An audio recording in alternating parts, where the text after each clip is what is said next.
Hello दोस्तों, कैसे हो आप सब लोग। उम्मीद करता हूँ आप सब अच्छे होंगे। तो पिछले वीडियो में हमने कंस्ट्रेंट्स के बारे में देखा। ठीक है। उसमें हमने जनरली तीन चार कंस्ट्रेंट्स के बारे में देखा। पहला था नॉर्टनल कंस्ट्रेंट। ठीक है। इसके बाद हमने देखा चेक कंस्ट्रेंट। ठीक है। फिर प्राइमरी की कंस्ट्रेंट। ठीक है। प्राइमरी की।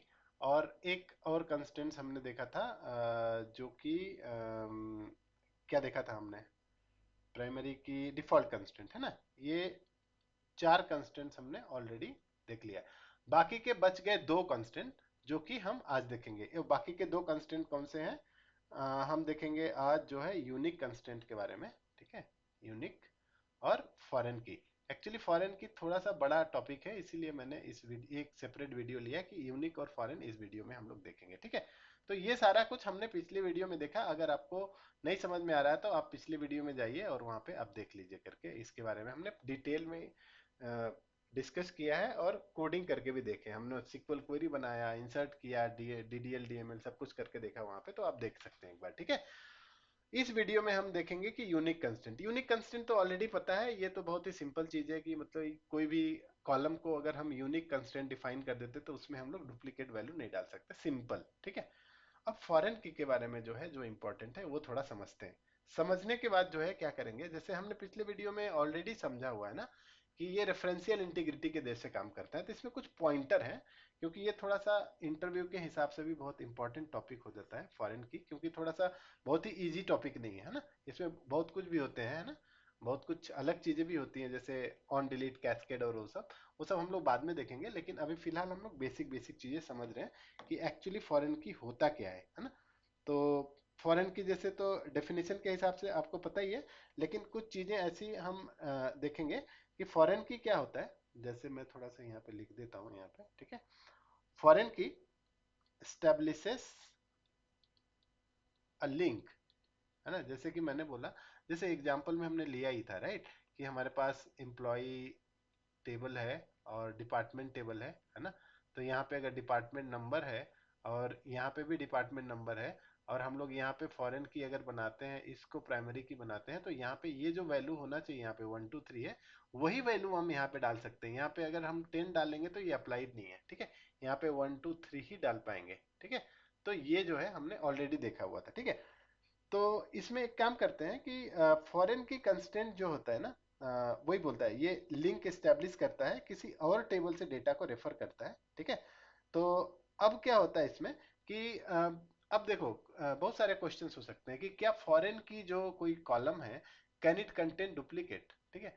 तो कैन अ फॉरेन, थोड़ा सा हम थ्योरी देख लेते हैं। फॉरेन की कंटेंट्स डुप्लीकेट, हाँ बिल्कुल कर सकता है ना। क्योंकि यहाँ पे कोई रिस्ट्रिक्शन नहीं है, लेकिन ये इतने रिस्ट्रिक्शन है कि ये वैल्यू इस प्राइमरी टेबल से आना चाहिए। ठीक है। तो इसीलिए जो है इसको बोलते हैं हम लोग पेरेंट टेबल। ठीक है। ये हमारा पेरेंट टेबल है। हो सकता है बहुत समझ में नहीं आए, अभी हम जब कोडिंग करेंगे तो समझ में आ जाएगा। और इसको हम चाइल्ड बोलते हैं ना, चाइल्ड टेबल एक्चुअली। ठीक है। तो इतना ही कंस्टेंट है कि भाई हाँ, इसमें डुप्लीकेट तो हो सकता है, लेकिन ये वैल्यू होना चाहिए तुम्हारे पेरेंट टेबल से ही आनी चाहिए। ठीक है। अब एक काम करते हैं, बहुत ज़्यादा इसमें थ्योरी डिस्कशन नहीं करके सीधा हम लोग जाते हैं कोडिंग पे। ठीक है। वहाँ पे जाके ज़्यादा हमको समझ में भी आएगा और कर क्या रहे हैं वो भी समझ में आ जाएगी। ठीक है। चलो, तो एक काम करते हैं, सबसे पहले तो फॉरेन की देखते हैं और बाद में जो है यूनिक देख लेंगे। यूनिक तो बहुत ही छोटी सी चीज़ है, एक कहीं से भी देख लेंगे, हम उसी में बना देंगे। ठीक है। देखो एक काम करते हैं, पहले तो फॉरेन की बनाते हैं। तो इसमें जैसे मैंने बोला कि फॉरेन की के लिए दो टेबल होने चाहिए ना, तभी तो हम फॉरेन की और बनाएंगे प्राइमरी की फॉरेन की उसमें। ठीक है। तो सबसे पहले क्या करते हैं कि हम लोग पेरेंट टेबल बनाते हैं। Parent table. ठीक है। पेरेंट टेबल बनाते हैं, इसका मतलब हम डिपार्टमेंट टेबल बनाते हैं, जहाँ से हम लोग तो ऐसे रहेगा, देखो हमारा ऐसा रहेगा। सेम चीज हम लोग एक डिपार्टमेंट टेबल बनाते हैं और एक एम्प्लॉय टेबल। डिपार्टमेंट में दो कॉलम रहेगा, जैसे मैं लिखता हूँ create table department underscore demo. ठीक है। ताकि ये टेबल नहीं होना चाहिए वहाँ पे। यहाँ पे लिखता हूँ डिपार्टमेंट नंबर इंटीजर, या दोस्त यहाँ पे ना मैं यूनिक लिख देता हूँ। ठीक है। आप बोले थे ना यूनिक नहीं पता चल रहा है, तो मैं यहाँ पे डिपार्टमेंट नंबर यूनिक डाल देता हूँ। चलो, यूनिक कंस्टेंट भी हो गया यहाँ पे। ठीक है। इसके बाद डिपार्टमेंट नेम, ये भी डाल देते हैं और इसको मैं varchar डाल देता हूँ, ठीक है, varchar 20 डाल देता हूँ, इतना का साइज होना चाहिए इसका। चलो अब देखो, एक मिनट, इसको यूनिक भी डाल सकते हैं और प्राइमरी की भी डाल सकते हैं, ठीक है। तो हम एक काम करते हैं इसको ना, चलेगा मतलब, मेरे ख्याल से एक काम करते हैं, इसको ना प्राइमरी की डाल देते हैं पहले क्योंकि आपको ज़्यादा समझ में आएगा। एक्चुअली एग्जांपल देने के लिए भी इंटरव्यू में अगर कोई पूछा तो आप इसी को दे सकते हो, एग्जैक्टली सेम बता सकते हो, ठीक है। हाँ, अरे यार ये तो कुछ इंसर्ट दब गया, ठीक है, एक काम करते हैं, ये क्या है, ये डिपार्टमेंट नेम है ना, डिपार्टमेंट नेम वायरकर 20, ठीक है, चलो 20 हो गया। इसको मैं एक काम करता हूँ, इसको मैं यूनिक डाल देता हूँ, ठीक है। मतलब ये डिपार्टमेंट का नाम जो है यूनिक होना चाहिए, डुप्लीकेट, दो सेम डिपार्टमेंट नहीं होने चाहिए, डुप्लीकेट नहीं होना चाहिए, इसलिए मैंने इसको डाल दिया। चलो ये परफेक्ट हो गया, यूनिक का भी यहाँ पे आ गया। अब देखो ये टेबल जो है हमने सीधा बना दिया, इसको बना देते टेबल को, से ये क्रिएट हो गया। अब जब मैं आपको दिखाना चाहूंगा यहाँ पे कि कैसे बन गया ये टेबल ना, तो इसका स्ट्रक्चर देख लेते हैं अपन एक बार, तो फिर अपने को समझ में आ जाएगा। वाह देखो यार, यहाँ पे क्या हो गया, यहाँ पे हो गया अपना डिपार्टमेंट नंबर, और ये हो गया डिपार्टमेंट नेम, ये प्राइमरी की हो गया, और ये एक दूसरा यूनिक कंस्ट्रेंट हो गया। यूनिक कंस्ट्रेंट में देखो यहाँ पे लिखा हुआ ना, नल अलाउड है, मतलब एक नल अलाउड है, उसमें नल तो अलाउड है, इसीलिए हमने यूनिक बनाया है इसको, ठीक है, इसमें नल हो सकता है, ठीक है। आइडियली बिजनेस सिनारियो में नहीं हो सकता, लेकिन ठीक है अभी के हिसाब से हमने कर दिया इसको, ठीक है।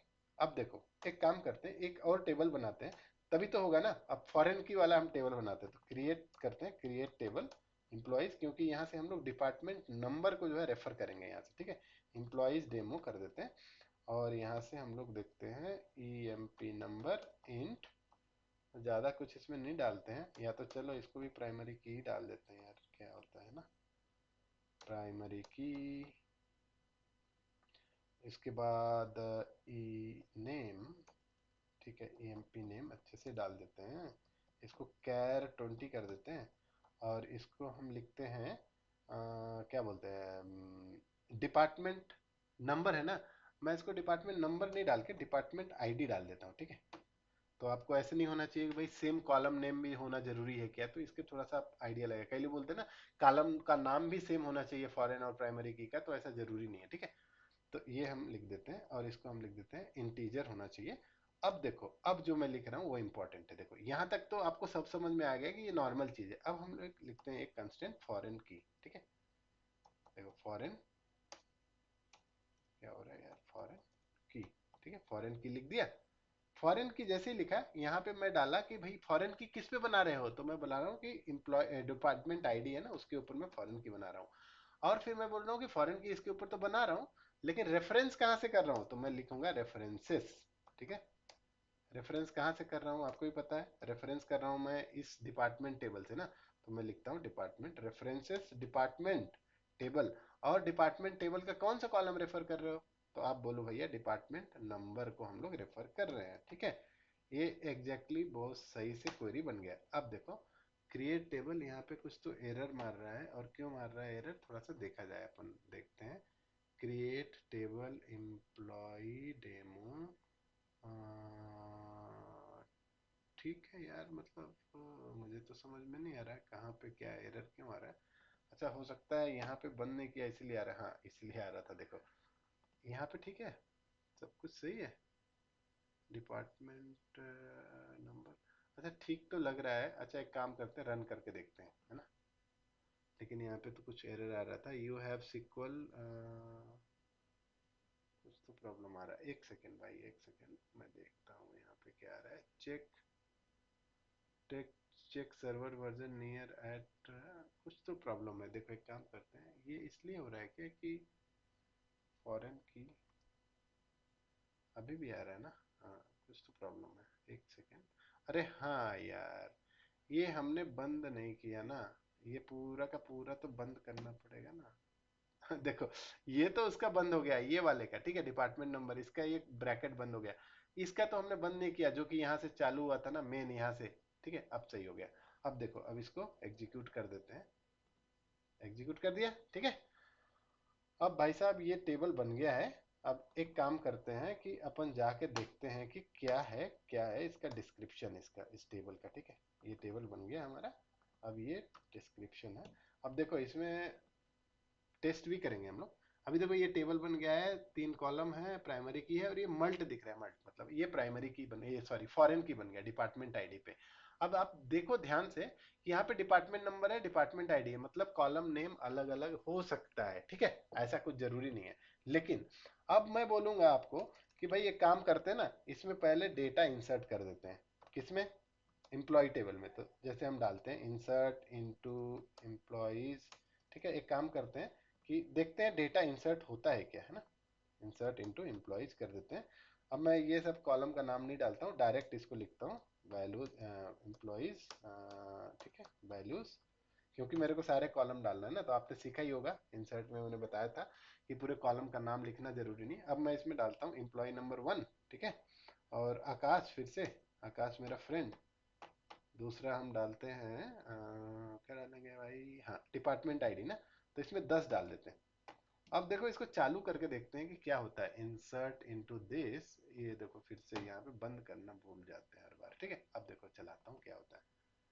यार देखो यहाँ पे बोलता है can not add, can not add दिख रहा है ना, can not add a update on the child रो।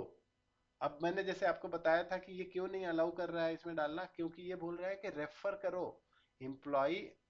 जो डिपार्ट डेमो है ना, ये टेबल रेफर कर रहा है कहाँ से, यहाँ पे जैसे हमने डाला है ना, रेफर कर रहा है वैल्यू को डिपार्टमेंट टेबल से। जब तक इस टेबल में वैल्यू नहीं है तो क्या रेफर करेगा, इसीलिए वो अलाउ नहीं कर रहा है इंसर्ट करने के लिए। तो सबसे पहले क्या करना पड़ेगा मुझे, सबसे पहले डिपार्टमेंट टेबल में वैल्यू डालना पड़ेगा।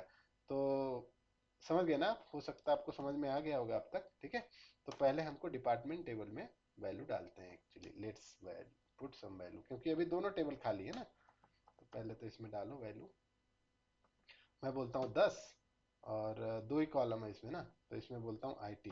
ठीक है, आईटी डिपार्टमेंट। ठीक है, 10 हो गया। दो तीन और डाल देते हैं यार, है ना, 20 डाल देते हैं और 30 डाल देते हैं। ठीक है, आई टी ई एस डाल दो, और इसको दो फिनांस डाल दो, पैसे का भी बहुत जरूरत है ना, ये भी कर लेते हैं।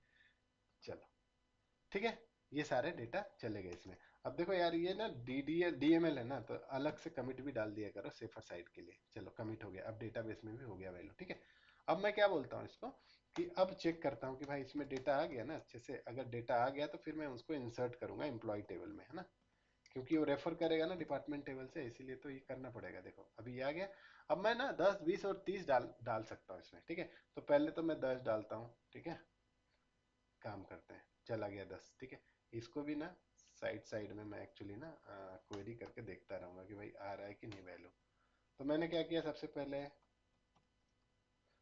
पहले जो है 1 आकाश और 10 डाल दिया, तो आ गया देखो बराबर से, है ना। अब एक काम करते हैं, फिर से एक डाल देते हैं वैल्यू यहाँ पे 2 डाल देते हैं, और यहाँ पे 30 डाल देते हैं, और इसका विकास नाम रख देते हैं। ठीक है ना, भाई विकास जी हैं ये। ठीक है, इसको देख लेते हैं। चलो ये भी हो गए। अब इसको भी देखेंगे हम लोग कि भाई आ गए क्या, दोनों एकदम बराबर से आ गए। अब देखो हमारा जो ये जो टेबल है डिपार्टमेंट डेमो है, इसमें 10 20 और 30 है। अब एक काम करते हैं ना, अब मैं इसमें 3 डालता हूँ और इसमें 40 डालता हूँ, जो कि मेरे उस टेबल में है ही नहीं। किस में टेबल में नहीं है, डिपार्टमेंट डेमो में नहीं है। क्या ये अलाउ करेगा कि नहीं करेगा? मेरे हिसाब से जैसे मैंने एक्सप्लेन किया था, अलाउ नहीं करना चाहिए। ठीक है, देखते हैं कि अलाउ करता है कि नहीं करता है। ठीक है, अब चलाते हैं इसको। देखो दोस्तों, वही एरर आ गया यहाँ पे। क्या बोल रहा है, can not add update child row. ठीक है, क्योंकि ये चाइल्ड टेबल है ना, इसमें नहीं हो सकता, क्योंकि पेरेंट में है ही नहीं ना, इसीलिए कंस्टेंट फेल्ड बोल रहा है। देखो यहाँ पे कंस्टेंट फेल्ड बोल रहा है, इसीलिए ये जो 40 नहीं ले रहा है, क्योंकि हमारे टेबल में एक्चुअली 10 20 30 ही है। तो रेफर कर रहा है तो उसको 40 नहीं मिल रहा है, इसलिए वो क्रिएट हो रहा है प्रॉब्लम। ठीक है, तो आप हो सकता है अभी समझ में आ गया होगा आपको सब कुछ। ठीक है, ये वीडियो बहुत ऑलरेडी लंबी हो गई है, लेकिन मैं चाह रहा था कि आपको ए टू जेड समझ में आएगा फॉरेन की के बारे में, कंस्टेंट्स के बारे में। अच्छा हाँ, एक चीज और। अब देखो इसमें यूनिक है ना। अब क्विकली मैं दिखा देता हूँ कि डिपार्टमेंट जो टेबल था, इसमें मैंने यूनिक डाला था। देखो एक सेकेंड, एक ही सेकेंड लगेगा, ज्यादा लगेगा नहीं। देखो ये डिपार्टमेंट नेम है ना। अब मैं काम क्या करता हूँ ना, कि डिपार्टमेंट नेम में मेरा फिनांस ऑलरेडी है। देखते हैं कि एक बार 40 फिनांस करके डालते हैं होता है क्या। यूनिक है तो अलाउ नहीं करना चाहिए, देखते हैं। देखो भाई यहाँ पे भी एरर आ गया, ये बोला ना डुप्लीकेट एंट्री, है ना। डुप्लीकेट एंट्री मतलब डिपार्टमेंट नेम में डिपार्टमेंट नेम लिखा ऊपर, इधर पे डुप्लीकेट एंट्री है। इसका मतलब ये है कि फाइनेंस ऑलरेडी है, तो यूनिक जैसे मैंने यहाँ पे डिफाइन कर दिया डिपार्टमेंट नेम को, तो वो दो बार ये फाइनेंस फाइनेंस नहीं ले सकता, कुछ और वैल्यू डालना पड़ेगा, ठीक है। हो सकता है आपको समझ में आ गई होगी, और कुछ क्वेश्चन हो तो जरूर कमेंट करना, और पहली बार इस चैनल पे आओ तो वीडियो को जरूर से चैनल को सब्सक्राइब करना, वीडियो को शेयर करना, और क्या बोलते हैं उसको, नोटिफिकेशन बिल को जरूर ऑन कर लेना, ठीक है। अब मिलते हैं एक नए वीडियो के साथ, until then happy learning, God bless you, bye.